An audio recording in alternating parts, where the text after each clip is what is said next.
Hello, 2026 വരികയാണ്. പുതിയ കൊല്ലം, പുതിയ സ്വപ്നങ്ങൾ എല്ലാവരും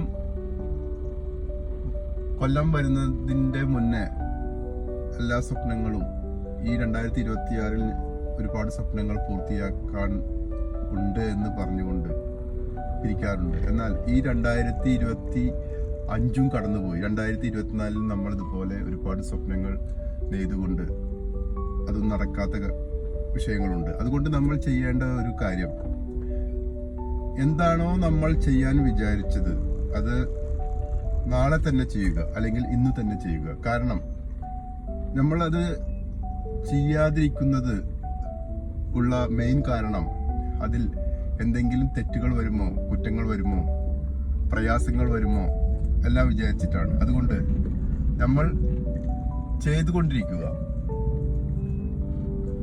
ആ കാര്യം ചെയ്യുക. ചെയ്താൽ നമ്മൾക്ക് അതിനുള്ള തെറ്റുകുറ്റങ്ങൾ തിരിച്ചറിയുവാൻ കഴിയും. അതുകൊണ്ട് ഇപ്പോൾ ഞാൻ ഒരു ബാഗ് ഉപയോഗിക്കുന്നുണ്ട്. എല്ലാ ദിവസവും ഒരേ ബാഗ് ആണ് ഇടുന്നത്. അതെനിക്ക് കംഫർട്ടായിരുന്നു. പക്ഷേ ഒരാൾ പറഞ്ഞു വേറൊരു ബാഗ് ഉണ്ട്, അത് ഇട്ടാൽ നന്നായിരിക്കുമെന്ന് തോന്നി. എന്നാൽ എനിക്ക് ഞാൻ ഫസ്റ്റ് പറഞ്ഞു അത് വേണ്ട, എനിക്ക് ഇത് കംഫർട്ടാണ്, എനിക്ക് ഇത് കുഴപ്പമില്ല, ഞാനത് കുറെ നാളുകളായി യൂസ് ചെയ്യുന്ന ബാഗാണ് എന്ന്. അപ്പോൾ അദ്ദേഹം എന്നോട് പറഞ്ഞു, ഒന്ന് യൂസ് ചെയ്ത് നോക്കൂ, എന്നിട്ട് ഇഷ്ടമില്ലെങ്കിൽ ഇടണ്ട, അല്ലെങ്കിൽ ഇട്ടോളൂ.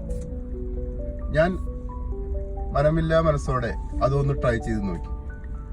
അത്ഭുതകരമെന്ന് പറയട്ടെ, എനിക്ക് വളരെ കംഫർട്ടായി തോന്നി. അപ്പോൾ ഞാൻ വിചാരിച്ചു, ഇത്രയും നാളുകൾ ഇത്ര ബുദ്ധിമുട്ടി ഞാൻ ഈ ബാഗ് ഇട്ടത് എന്തുകൊണ്ടാണ്? ഇത്രയും നല്ല ചോയ്സ് ഉള്ളപ്പോൾ. അതുകൊണ്ട് ഒരു നല്ല ചോയ്സ് നമ്മുടെ മുന്നിൽ കിടക്കുമ്പോൾ നമ്മളത് വേണ്ടാന്ന് വെച്ചുകൊണ്ട് നമ്മുടെ ഉള്ളിലുള്ള കംഫർട്ട് സോണിൽ നമ്മൾ നിന്നുകൊണ്ട് ജീവിതം പാഴാക്കുകയാണ്. ഞാൻ ഒരു ഉദാഹരണം പറഞ്ഞു എന്ന് മാത്രമേ ഉള്ളൂ. അതുപോലെ ഒരുപാട് കാര്യങ്ങളുണ്ട്. നമ്മുടെ മുന്നിലുള്ള കാര്യങ്ങളെല്ലാം നമ്മൾക്ക് സുഖകരമാവും, സന്തോഷകരമാവും, അത് കംഫർട്ടുമാവും. പക്ഷേ അതിനേക്കാൾ കംഫർട്ടായ കാര്യങ്ങൾ നമ്മുടെ ഒരു മാറ്റത്തിലൂടെ നമ്മുടെ മുന്നിലുണ്ടായിരിക്കും.